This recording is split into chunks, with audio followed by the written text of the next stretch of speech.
Olá, Olá, Renato. tudo bem? Boa Tudo noite, Lindsay. bem? Tudo Boa bem? noite, um prazer estar falando com você. Para mim também é um grande prazer estar falando contigo.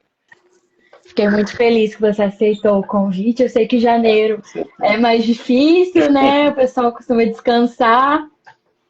Sim, mas estamos aí, até porque estou terminando mais um roteiro, então estou ainda na luta ainda. Não para, né? Né? Renato, queria primeiro que você se apresentasse para o pessoal, Certo. falasse um Uhum. pouco de você. Eu sei que você é jornalista também, além de Isso, cineasta. Eu também sou isso. estudante de jornalismo. Percebi isso, vi isso no teu perfil. Exato. Sou jornalista já há quase 40 anos, esse ano faz 39 anos de jornalismo.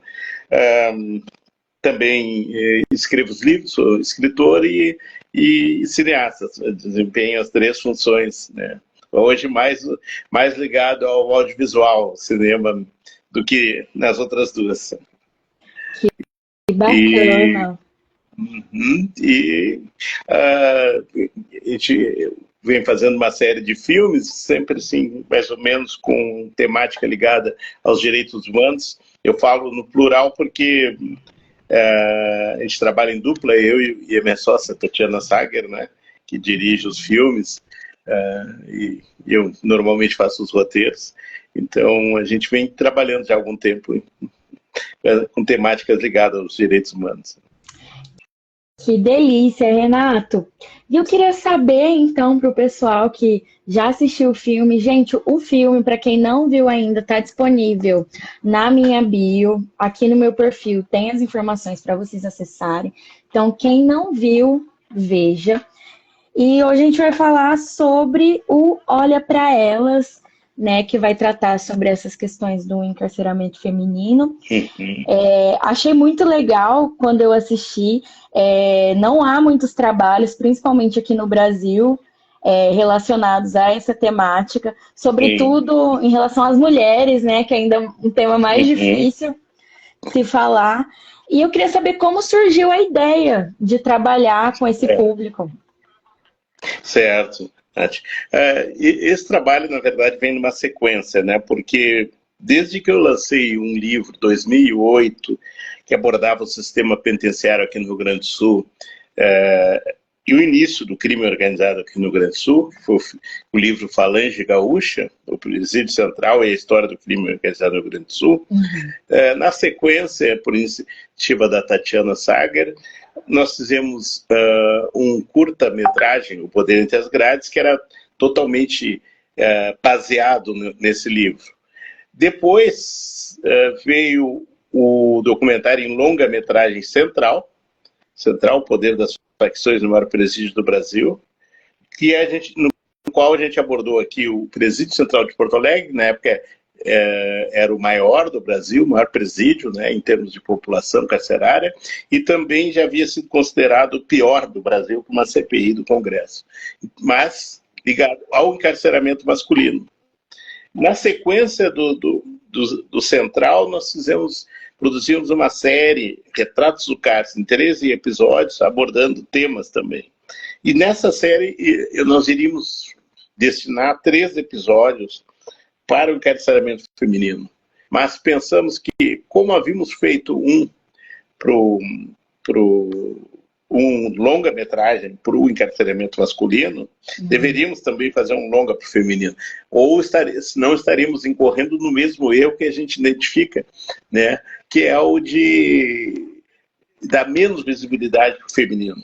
Lógico que são bem menos mulheres privadas de liberdade na relação com os homens, pouco mais de 40 mil mulheres no país, né, enquanto que os homens em torno de 900 mil.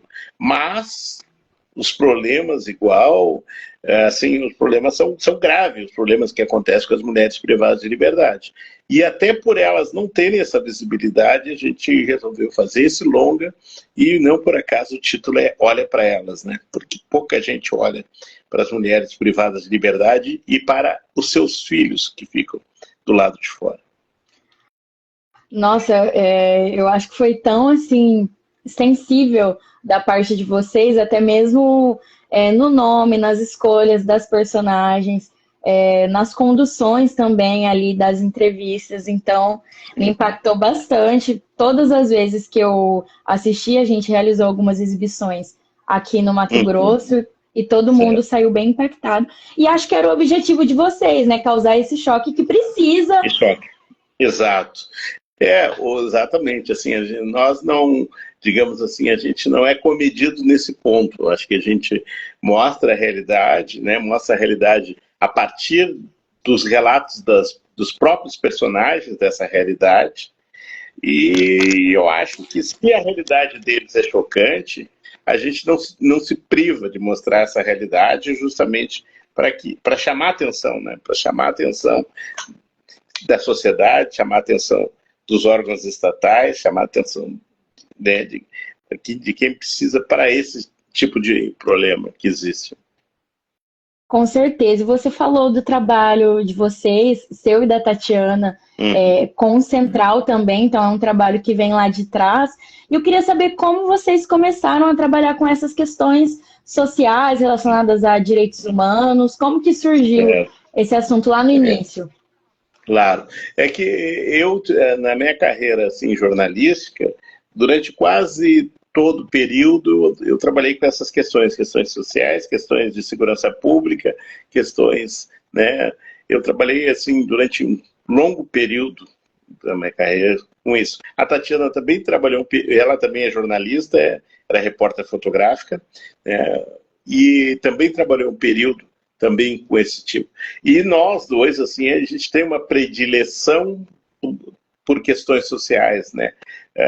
Sei lá, assim, eu falo, sem exagero, que para mim parece uma missão, entende? Parece uma missão de eu ter que trabalhar essas questões, seja no jornalismo, seja na literatura, seja no audiovisual, de trabalhar essas questões e trazer essa temática, no mínimo, para discussão. Pode as pessoas até discordarem, evidentemente, ninguém é obrigado a concordar com o nosso trabalho, mas que, pelo menos, assistam e coloquem seus pontos de vista, se forem contrários, se forem favoráveis, mas eu acho que a gente leva assim, muito isso assim, como missão, tanto que a gente trabalha muito a questão do encarceramento, agora nós estamos também finalizando filmes com povos originários, filmado lá na floresta amazônica, né, com tribos de lá. Temos também agora estamos trabalhando, finalizando esse que eu te falei, é o que eu falei que eu estou envolvido num roteiro, Uhum. um filme sobre um longa sobre a população T ou a população LGBTQI+, também oriunda do sistema penitenciário. Isso é uma população que sofre diversas discriminações e ainda a passagem pelo sistema piorou a situação, então são pessoas que resistem aqui do lado de fora para tentar retomar uma vida com todo o preconceito que passam, né? Já passaram antes, passaram durante o aprisionamento, porque dentro do sistema prisional também assim há uma grande discriminação, acredito que maior até do que do lado de fora, né? Com a população T. Então a gente também está trabalhando isso e também agora também estamos iniciando um trabalho, ou finalizando, né, também um trabalho com pessoas em situação de rua. Então nós trabalhamos assim, procuramos trabalhar com aquilo que não é mostrado normalmente, né? Com aquilo que, que é discriminado, que as pessoas fazem vistas grossas ou até nem, muitas pessoas nem se deram conta de que isso existe, mas que são problemas sociais, são problemas da mesma sociedade que a gente vive. Com certeza. E quais foram os maiores desafios que vocês encontraram para gravar dentro dos presídios? Exato. Olha para elas, claro, gravar em presídio assim nunca foi fácil e nunca vai ser, acredito eu, né? A gente tem uma série de dificuldades, de entraves, de tentarem assim, né, impedir impedir, assim, mas como olha para elas, assim, em termos de presídio, aqui no Rio Grande do Sul, pelo menos, e aí a gente filmou, olha para elas em presídios do Rio Grande do Sul, e fizemos alguma entrevista com pessoas também em São Paulo, então, mas a maior parte foi aqui no Rio Grande do Sul, no São Paulo, no estado de São Paulo. Mas aqui no Rio Grande do Sul, os presídios que apresentam problema para as mulheres são aqueles presídios que não são, as prisões que não são exclusivamente femininas. São o que a gente chama, que eles fazem um puxadinho para mulheres dentro de presídios masculinos, entende? Alas para mulheres dentro de presídios. Só que isso é extremamente prejudicial, porque as prisões, de modo geral, elas não comportam, não atendem às necessidades de gênero das mulheres. E essas que são improvisados, a situação é pior ainda, porque não tem a mínima condição, foram prisões projetadas para homens e ainda assim cheio de problemas para os homens, para as mulheres ainda é uma situação muito pior. Então, esses presídios que recebem agora, felizmente, assim, por um lado, felizmente, que estão levando as mulheres privadas de liberdade para prisões especificamente de mulheres, mas ao mesmo tempo, por outro lado, isso se torna ruim, porque são presídios regionalizados e aí às vezes elas têm que ir para muito longe das suas famílias.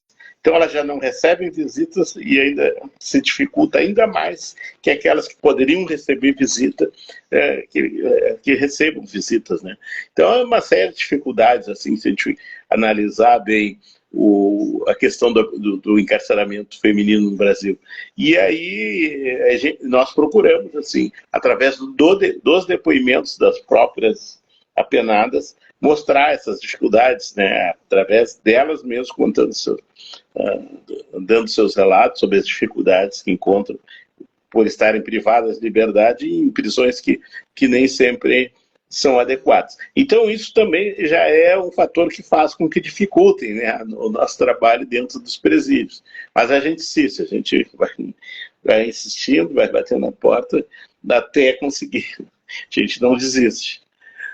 E que bom que não desistiram e saiu esse trabalho maravilhoso. Queria saber também como foi a escolha dessas personagens. Uhum. Nós, assim, na verdade, nós deixamos um pouco livre para elas se escolherem, entende? Aquelas que quisessem falar. Mas, assim, fomos percebendo que a maior parte, tanto das que falaram como das que não falaram, tinham o mesmo tipo de problema. O problema maior, ou mais comum, vamos dizer assim, que a gente percebe é o problema familiar. E aí tem uma grande diferença do encarceramento masculino para o feminino.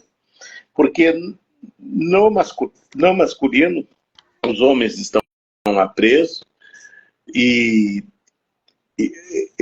saúdam muito, assim, comemoram muitos dias de visita, que é os dias que as companheiras vão visitá-los lá, e nessas visitas eles ficam sabendo sobre a família, às vezes os filhos também vão, ficam sabendo sobre a família e têm contato com o lado de fora. Já nas mulheres, o percentual que recebe visita é muito pequeno, e se for levar em conta de companheiros de mulheres privadas de liberdade, é mínimo o percentual de companheiros que visitam. A maior parte abandona. Ou se já não tinham abandonado antes, a mulher com os filhos. E aí que vem um grande problema para elas, que é a questão, elas são aprisionadas, mas o Estado não tem uma preocupação com a situação dos filhos delas. E aí elas têm, muitas vezes, que procurar familiares, ou se não tiver, pessoas amigas que assumam, né, esses filhos enquanto elas cumprem as suas penas. E aí isso também faz com que famílias que irmãos sejam separados, que vai um para a casa de um, outro para a casa de outro. Então cria um problema familiar muito grande e o que é pior, ainda para essas mulheres, que eu digo que amplia a pena, porque a pena que elas foram condenadas é a pena de privação de liberdade, só que elas cumprem muito mais do que isso, na medida em que não recebem notícia dos filhos, e isso gera uma agonia maior para elas. Muitas delas acabam usando muito medicamento lá dentro para controlar a ansiedade, para controlar a depressão, principalmente em função disso, né? Há casos ali, nós tivemos que de 1 ano e meio, 2 anos, de pessoas que não tinham notícia de seus filhos. Imagina 1 ano e meio, ou 2 anos sem receber notícia dos filhos, né? É uma situação absurda. Então, isso é um problema, um plus na condenação, né, que não deveria acontecer, mas infelizmente acontece. Então, ali o que a gente percebeu isso, muitas queriam falar e muitas queriam expor essa questão, a questão dos filhos, a questão da angústia que elas vivem lá dentro por não terem notícia das famílias. Você falou sobre essas questões, principalmente relacionadas às mães e aos filhos, e enquanto você falava, eu fiquei pensando, houve alguma mudança mais expressiva no que vocês tinham pensado enquanto projeto, quando vocês chegaram lá, começaram a escutar os depoimentos? Como que foi essa construção? É exatamente essa construção. Nós sabemos por alto, sim, porque a gente pesquisa antes, né? Qual é os problemas que aflige cada tipo de encarceramento, seja masculino, seja por alto. Mas o que vai nos dizer mesmo é durante a produção do documentário, né? No masculino, no presídio central, e isso representava a realidade de muitas casas prisionais brasileiras, o problema que a gente percebeu ao longo da filmagem era justamente o poder que as facções exerciam dentro dos presídios, né? E já no feminino, o que a gente percebeu é justamente isso. O problema mais comum é a questão relacionada às famílias. Por quê? Porque hoje em dia nós vem avançando cada vez mais o fenômeno da feminização da pobreza. O que é? Cada vez mais mulheres são responsáveis únicas, ou principais ou únicas, pelo sustento e pelo comando dos lares brasileiros. Esse percentual vai aumentando a cada ano, aumentando a cada década, e essas mulheres, na maior parte dos casos, são exemplos disso, que antes de serem encarceradas, elas eram as responsáveis principais e muitas vezes únicas pelo sustento dos filhos. E aí, a partir do momento em que elas são retiradas do lar, o lar desmorona, né? Os filhos, às vezes, acabam se envolvendo em situações, às vezes o problema se torna cíclico, né? Porque aquilo que aconteceu com a mãe e em alguns casos já havia acontecido com o pai, acaba também se repetindo com os filhos e vai numa sequência cíclica, né? Que parece assim uma roda que está condenada a nunca deixar de existir. Tem uma fala, enquanto você falava, eu lembrei que me chamou bastante atenção, que é de uma assistente social, que ela fala que com essas mulheres o Estado falhou de todas as formas e todas as instituições falharam com elas, né? A família. Uhum. Exato. Exato, isso é uma questão até muito importante, porque a questão é a seguinte, e nós, quando a gente vê o caso dessas mulheres, a gente vê assim que elas foram vítimas a vida toda, desde a infância, muitas delas, e elas assumem isso e contam, que desde a infância passaram por abuso sexual, violência doméstica, violências diversas, e o Estado nunca olhou para elas. O Estado foi olhar para elas quando elas, digamos assim, desviaram, cometeram algum deslize, cometeram algum... e às vezes até cometeram como forma de sustento da família como forma de sobrevivência. Isso também nunca é levado em conta. Então, são mulheres que foram invisíveis, passando por situações terríveis numa sociedade com um patriarcado cultural assim, que parece que não ter fim, uma sociedade racista, e a maior parte das mulheres que são encarceradas no Brasil são negras, né? E uma sociedade também classista, em que as pessoas de baixa escolaridade, algumas pessoas de baixa escolaridade, de periferia, parece assim serem vistas só em determinados momentos, quando, né, o Estado resolve puni-las, e não ao longo da vida,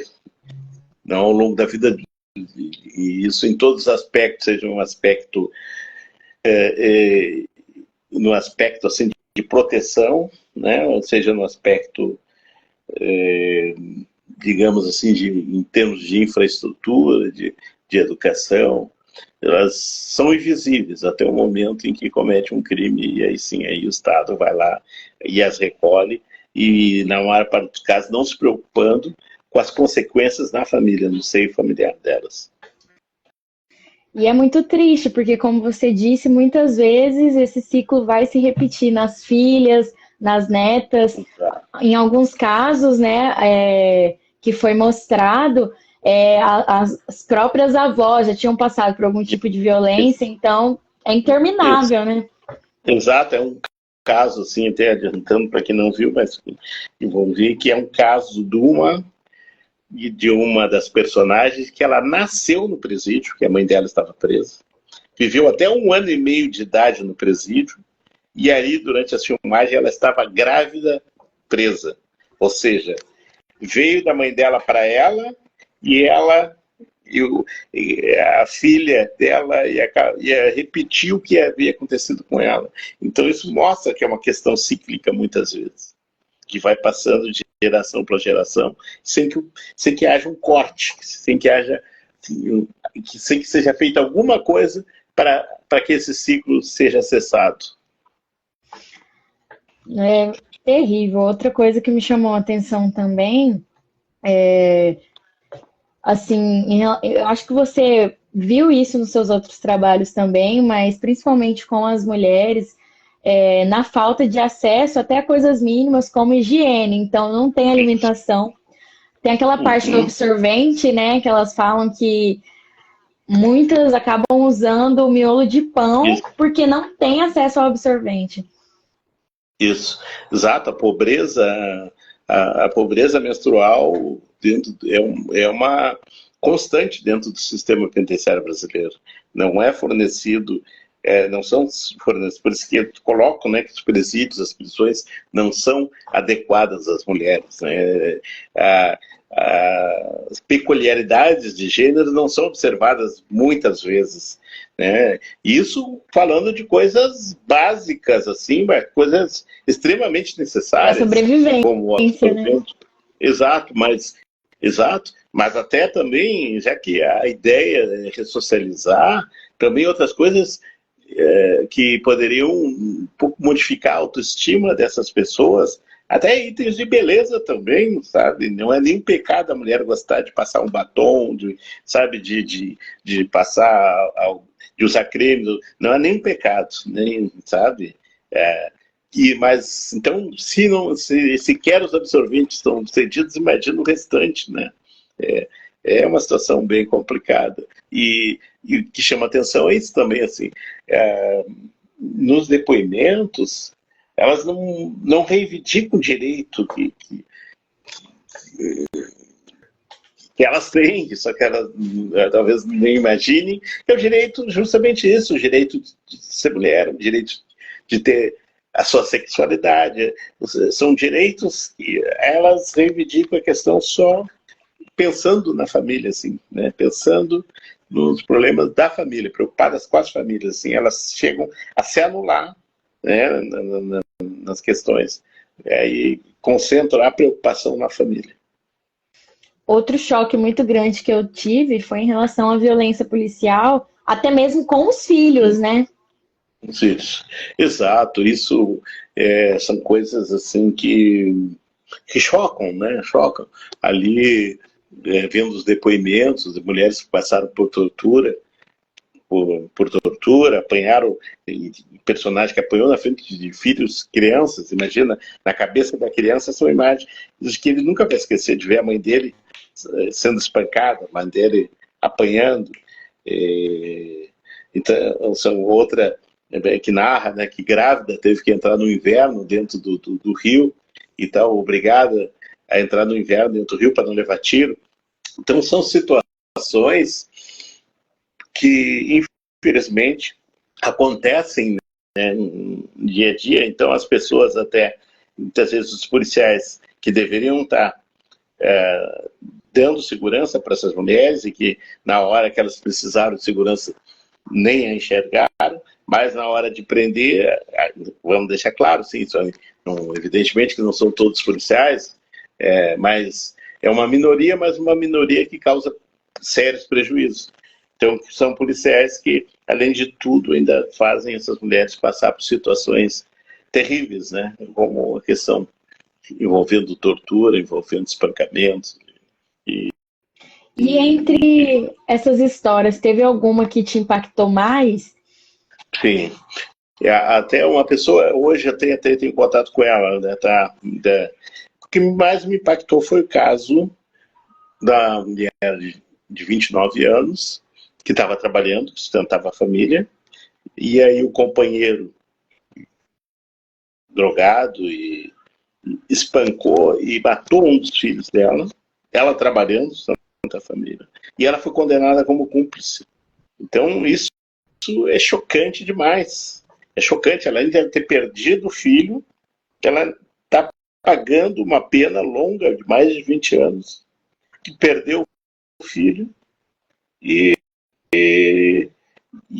condenaram ela como se ela fosse cúmplice. E aí até tem aquele negócio, exatamente isso, assim como a promotora coloca.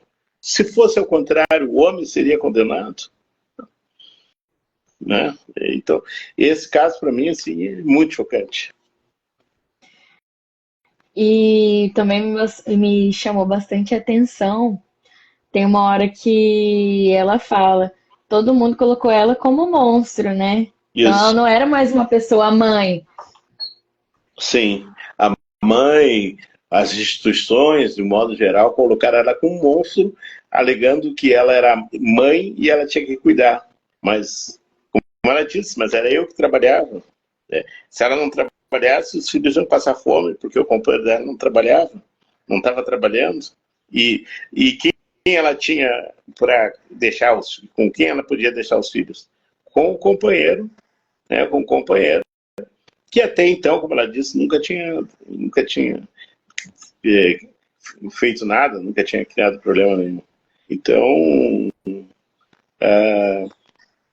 ela paga um preço muito alto, né? Uma situação extremamente discutível, porque condenada como cúmplice num crime que ela não queria, ela não estava, não tinha como evitar. É incrível. E para você, como tem sido a recepção do público? Ontem mesmo eu conversava com a Tatiana, porque assim, a gente sempre discute, assim, né? Agora estamos finalizando um novo filme, a gente sempre discute qual é o nosso objetivo, porque há uma série de discussões, alguns filmes nossos são aceitos em festivais, outros não, e nós nos perguntamos assim, se nosso objetivo é ganhar festival. Não, nosso objetivo nunca foi ganhar. Claro que se ganhar festival, se participar de festival, é ótimo. Não estou dizendo aqui que... Mas a gente não deixa de fazer determinadas coisas que talvez as comissões dos festivais não gostem. Por quanto cinema, entende? Por quanto cinema. Uma questão, já nos questionaram, mas vocês fazem filme triste demais. A gente aborda a realidade, se a realidade de determinadas pessoas é triste, a gente não pode inventar, não pode criar. Embora, assim, sempre, no meu roteiro eu procuro sempre colocar alguma coisa assim que mostre que, evidentemente, assim, nem tudo, né, que em um determinado momento, em determinado momento também essas pessoas desafogam um pouco. Então, é o que é chamado no cinema que é um respiro cômico, né, se tivesse um respiro cômico em que as pessoas, um alívio cômico, que chama, que é um momento assim até para o público dar uma relaxada, e nesse também tem momentos que elas mesmo riem, uma ri da própria situação e as amigas riem também, tal, da situação de ter sido traída e tal, ela não fala com... Né? Então, claro, mas agora, de um modo geral, quando elas contam suas histórias, são histórias tristes, entende? Não tem uma maneira diferente de tratar essa realidade, senão já vira uma ficção, se a gente tentar transformar essa realidade.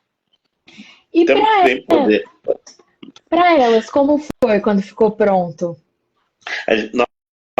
Uma das questões, assim, ó, que o Estado, dessa vez aqui o Estado do Rio Grande do Sul, as secretarias, elas promoveram até uma pré-estreia desse filme e também, de certa forma, assim, também pediram para que fosse exibido. E aí nós, em contrapartida, nós fizemos deixa eu mandar um abraço ao meu amigo Togum, grande ator, Togum, ator de Tropa de Elite e tantos outros filmes, Palhaço, participou de tá aí nos acompanhando aí, e parceiro aí de longo tempo, Togum Teixeira, e quero mandar um abraço para ele, que eu vi que ele tá aí, tá ligado aí, grande Togum, tem vários filmes aí, né, em que ele participou. Então, o que, assim, que dizer, assim, que nesses filmes as pessoas, né, elas se emocionam, choram, mas daquilo faz parte da realidade, né, infelizmente, e a gente não pode... Agora eu fugi um pouco da tua última pergunta mais recente. Pode concluir, agora... pode concluir. Não, mas sobre isso, assim, né? Que a gente trabalha muito a realidade. Claro, também podemos trabalhar com ficção também, mas esses filmes a gente tem dedicado muito assim para trabalhar muito a realidade, né? Quase crua, assim, e a partir dos próprios personagens, né? A gente não induz nada, eles deixam... Mas agora recordei que eu estava falando da questão do Estado. A contrapartida que a gente pediu para o Estado foi, a gente faria as exibições, mas também a gente queria, e dessa vez a gente conseguiu, o que a gente não conseguiu para o Central, foi de que a gente pôde exibir esse filme em todos os presídios femininos do Estado. Que bacana. Então, para elas próprias, as próprias personagens e outras que não participaram poderem assistir. E é algo assim que aí emociona muito, assim, porque eu vejo a emoção delas, porque aquelas mesmo, elas que não participaram, mas elas se enxergam ali nas histórias das outras, porque as histórias são muito parecidas. Isso de se enxergar é muito importante, porque quase não há materiais falando sobre elas, né? Tá. E também o que eu achei bom que eu tive a oportunidade de exibir alguns presídios masculinos. E eu consegui ver, assim, né, e cobrar dos homens, assim, uma posição, e eu, assim, me colocando no meio, evidentemente, né, não me colocando eu aqui, eles lá, colocando no meio, assim, para se discutir, pensar na sociedade patriarcal, o quanto o homem, de um modo geral, deixa o ônus da criação dos filhos quase que na mão das mulheres, o peso que as mulheres carregam, né? O peso que eu digo assim no sentido de terem que criar os filhos, muitas trabalhando fora de casa, e tem que ter até aquela questão de dupla jornada, então que os homens também tenham consciência e assumam também esse papel, né? Que assumam o seu papel, seu papel na criação, no sustento, seu papel de modo geral, que os homens sejam pais e que os homens ali no filme vejam o quanto as mulheres privadas de liberdade passam, né? O que elas passam.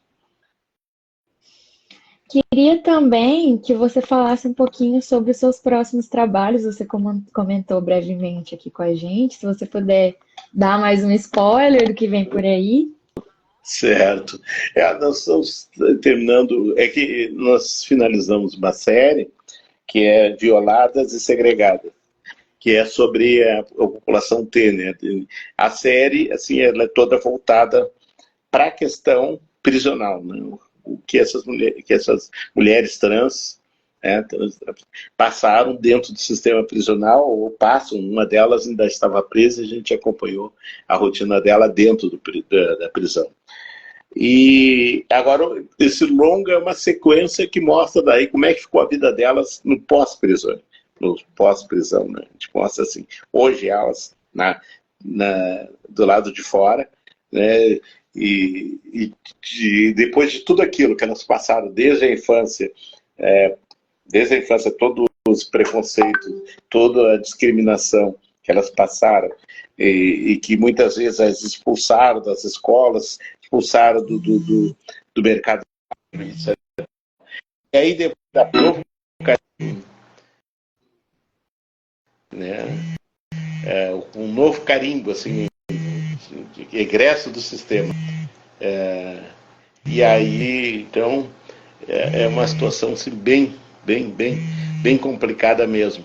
E então, uma das coisas assim que a gente está trabalhando agora é esse, um dos trabalhos. Mas também estamos finalizando, como eu te disse, com uma Rony Cui, lá do Acre, da Amazônia acreana, e estamos trabalhando também, finalizando. Estamos aí, e mais alguns projetos aí para esse ano, que um deles é a segunda temporada da série Retratos do Cárcere, e se na primeira temporada de Retratos do Cárcere, que veio na sequência do documentário central, foram temas relacionados ao encarceramento masculino, na segunda temporada é predominantemente feminino, não é exclusivamente feminino, mas predominantemente das questões femininas, que seria assim uma espécie, assim como aconteceu com a primeira temporada em relação ao central, agora uma espécie de complemento do Olha para Elas, porque evidentemente que mesmo sendo um longa-metragem não tem como tu abordar todas as questões, né? Todas as questões. Então, na série, a gente vai abordar questões que não pode abordar, como a questão até, por exemplo, já adiantando assim, a questão do amor dentro do cárcere. O amor dentro do cárcere, né? E principalmente com as mulheres que não recebem visita. Então, é uma situação bem diferente. Porque na primeira temporada nós tivemos um episódio que era justamente sobre visitas íntimas com mulheres que visitavam seus companheiros. Agora a gente lidou com mulheres que a maior parte não recebe visitas. E há muitos relacionamentos internos lá dentro, com homens trans que estão cumprindo pena em presídio feminino também, há casamentos, há situações assim. Então, são aspectos ligados a questões de gênero, a questões do aumento do encarceramento feminino. Então são questões também familiares, são questões assim que vão predominar nessa segunda temporada de Retratos do Cárcere, que a gente vai começar a produzir esse ano. Que maravilha, fico ansiosa por esses trabalhos. E, Renato, pra gente ir pro finalzinho da nossa live, foi uma delícia falar com você. Eu queria fazer uma última perguntinha. Claro. Queria saber o que você espera que o público sinta ou reflita também após assistir essas suas obras. Certo. O que a gente espera, a gente não induz julgamentos, que as pessoas julguem de uma forma A ou de uma forma B. mas que a gente espera que as pessoas tenham pelo menos alguns momentos de empatia, que em alguns momentos as pessoas se coloquem no lugar do outro, e a partir daí, então é normal que as pessoas façam seus julgamentos, então façam, mas que façam o julgamento a partir da empatia. Vamos colocar no lugar do outro, certo? Em determinados momentos, pensar como se fosse comigo, para então ter digamos assim, um pensamento, um julgamento mais próximo, né, do que é justo, porque não adianta nada eu fazer um julgamento, eu vivendo aqui o meu universo, enquanto que as outras pessoas estão vivendo um universo totalmente diferente, se eu julgá-las a partir do meu universo, não a partir do universo delas. Se eu julgar a partir da minha vida e não a partir da vida delas, entende? Então, o que assim, sempre que eu mais espero é que as pessoas tenham os momentos de reflexão baseado na empatia. Mas assim, bom, e se fosse comigo? Linda sua fala. Renato, queria te agradecer pelo seu Eu tempo. te agradeço. Eu agradeço o Fiquei, convite. Muito obrigado. De certa forma, é duplamente colega no jornalismo e no audiovisual. fiquei muito, muito, muito feliz. Queria que você soubesse também que, assim, a recepção do filme foi maravilhosa. Houve muitos relatos, até dentro da universidade também, de algumas mulheres que passaram por penas e hoje estão na universidade, que se emocionaram muito. Uhum. Assim, as sessões foram maravilhosas. Fiquei muito, muito feliz desse filme estar na mostra, trazendo esse tema tão importante, que não é nada discutido. Então, assim, parabéns pelo trabalho. Fiquei muito, muito, muito feliz, de verdade, você ter aceitado. Tenho certeza que todo mundo aprendeu bastante. Obrigado, eu te agradeço, né? Estou às ordens aí, qualquer coisa também, certo? Estamos aí às ordens, qualquer coisa. Também pode procurar nossas redes sociais, a minha pessoal, eu estou como Red Dornelles, Renato Dornelles, né? Red Dornelles o nome de usuário no Instagram, mas nós temos também o perfil do próprio olhapraelas.doc, e das duas produtoras, a Panda Filmes e a Falange Produções. Então, qualquer um desses meios, as pessoas podem entrar em contato com a gente. E muito em breve, e também pode também seguir ali o nosso canal no YouTube, que é o Falange TV. Ali nós temos debates, e aos poucos a gente vai colocando os trabalhos ali também, disponibilizando ali nossos trabalhos para que as pessoas tenham acesso. Que maravilha. O pessoal nos comentários está perguntando se o link do filme vai ficar disponível. Gente, vai ficar sim. Podem acessar lá na minha bio, tá? A senha é Circuito Espaço Universitário. No meu perfil tem as informações. Para quem ainda não assistiu e viu a live e quer acompanhar o filme, vai ficar lá disponível. Renato, muito obrigada de novo. Fico muito ansiosa pelos próximos trabalhos, viu? Certo, espero novas lives aí, quem sabe com novos trabalhos, e também que os novos trabalhos entrem no circuito do cinema em movimento. Com certeza, querido. Muito obrigada. Até mais. Um abraço. Até mais. O outro, tchau.